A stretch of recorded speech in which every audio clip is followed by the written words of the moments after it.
Hey everybody, Scout Crafty here again, midweek Wednesday. Hope you're having a great week so far.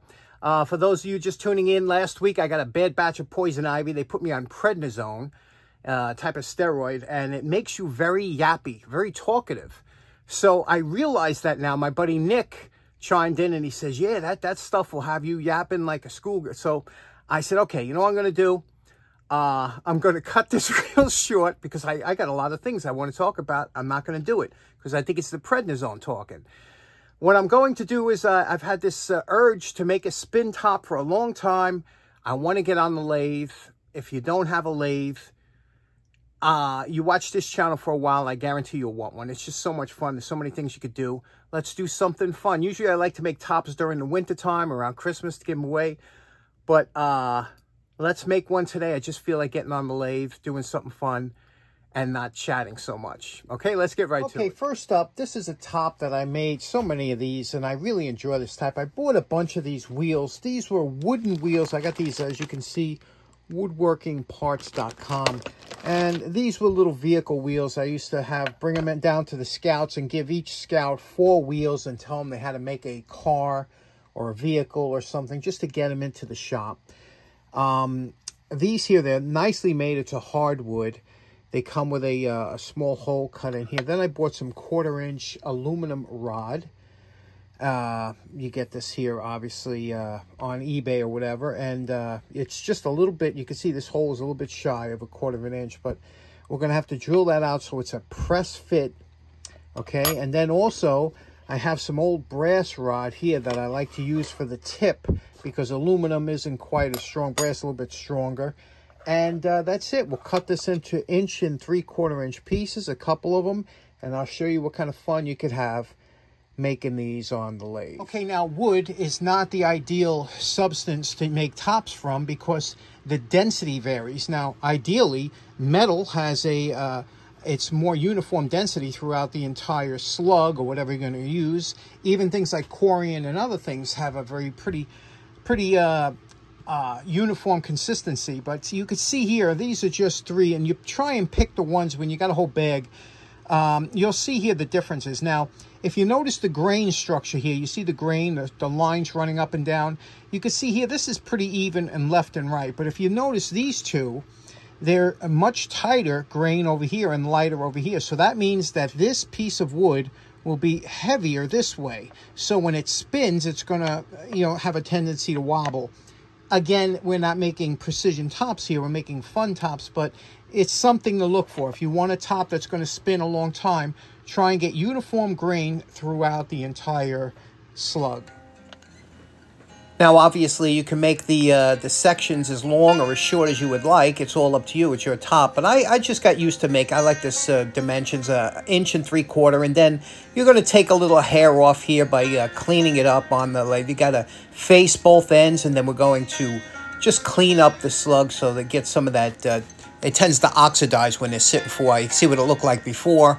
And with the edges now, this is what we're going to start with, a nice clean shaft.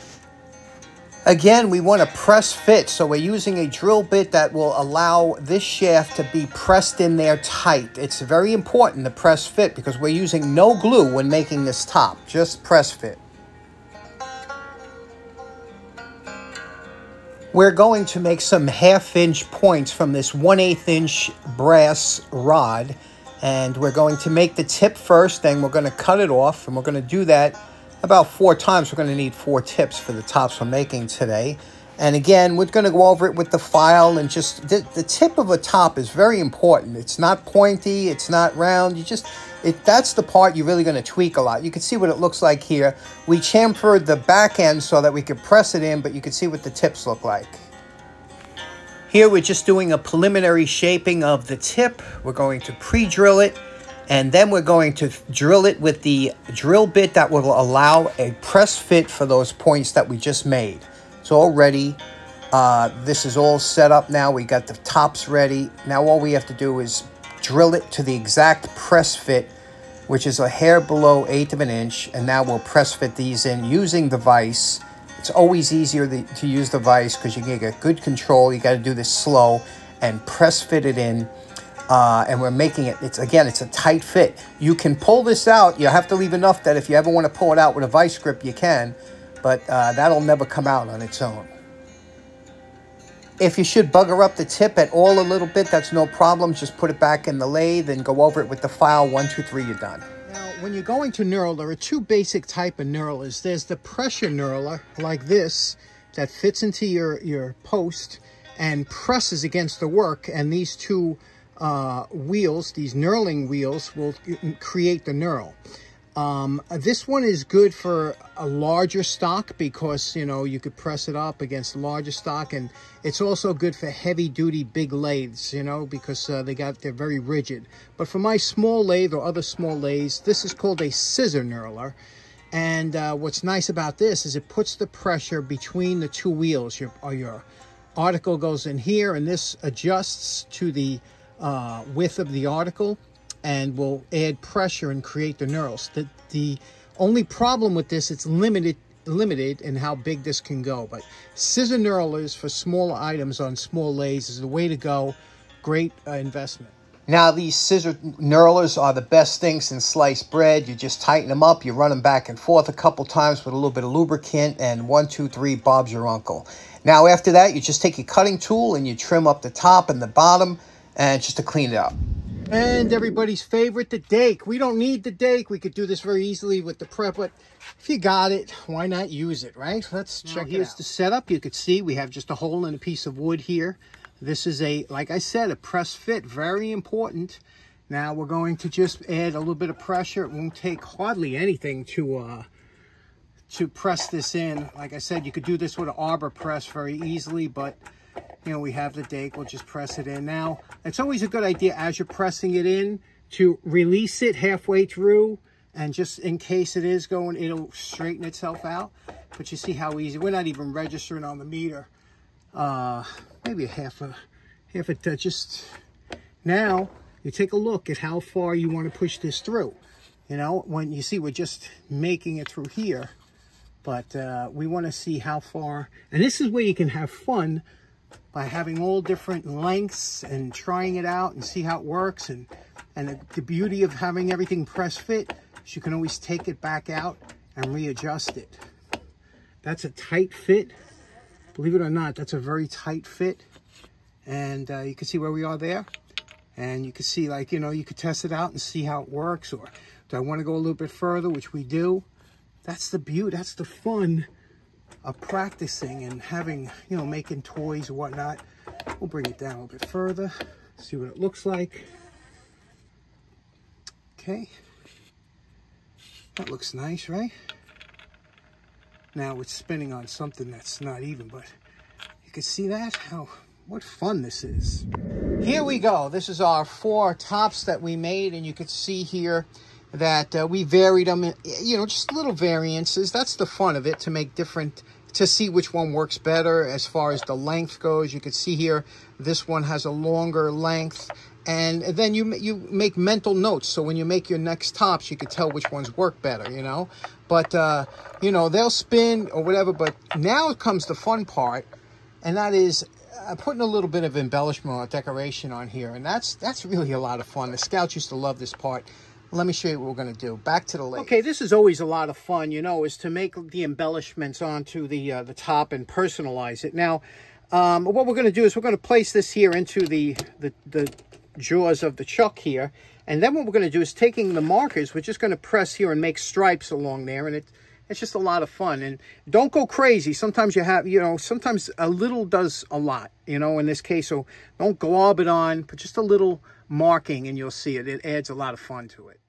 The first stripe I want to show you in real time, we rest our hands on the carriage, okay? We're resting our hands and we're just touching it lightly and letting the ink get picked up by the wood. You see that?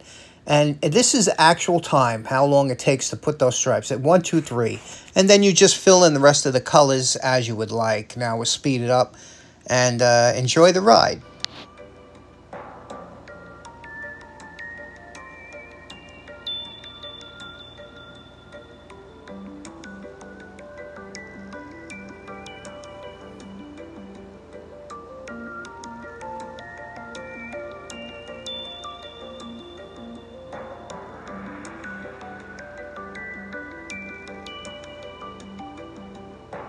And here we go. We're done. We made these 4 nice little tops here. You can see the embellishments we added.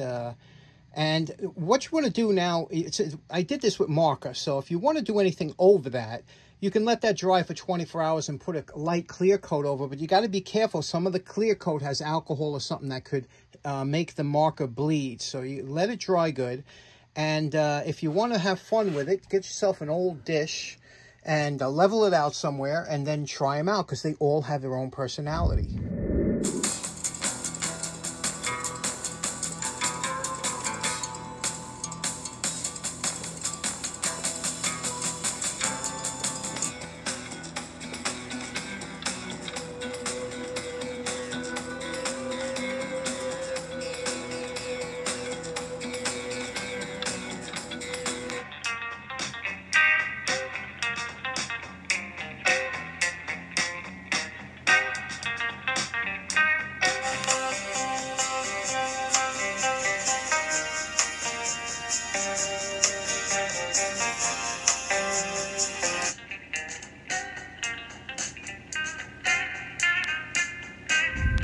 Okay, it's now 3:30 a.m. I just came back from my walk a little while ago. Beautiful night out. It's a recycle night, so, you know, it's the poor man's flea market. And I'm not looking for anything particular, but I happen to find, being it's recycle night, I thought this was pretty interesting. Look what I found.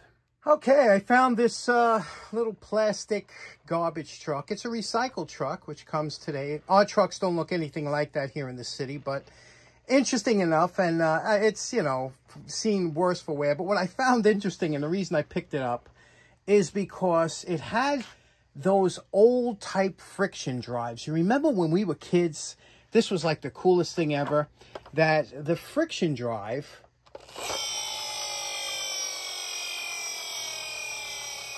you would push it on the floor and it would go, and it just, it was, to me, it was amazing. I was like, how does that work? No batteries, no nothing. You just,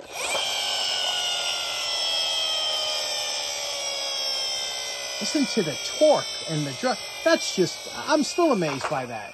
And so that was a lot of fun to play with when we were kids. Remember, all kinds of friction drives and things like that. But then when I was looking at it, look what else I found. I see there's some switches up here, and it looks like it might have some kind of sound. So I popped off the battery cover. There's a battery cover here, and it took those 3 of those LR44s, you know, the button batteries, which, look, I hate all things batteries, and of course you're not going to have them laying around the house, and if you do, you know, you know, digital calipers are worse for going through batteries. But anyway, so I said, let's see if we can't hook this up. I'll get some, you know, we'll see if we can adapt some bigger batteries and some jumper cords just to see what kind of noise this thing makes. Okay, I feel like I'm 7 years old again. I taped up some D batteries. The voltage is the same, 1.5 volts.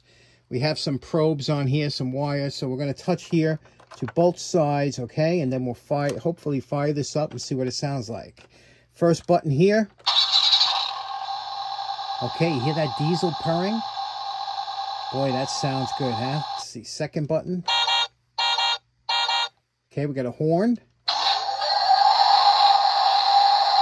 That must be the hydraulics that operates the recycle bin. And last, reverse light. Pretty cool, huh? If I had 3 LR44 batteries, it would work, but I don't know. But I still think this is the coolest thing since these friction drives.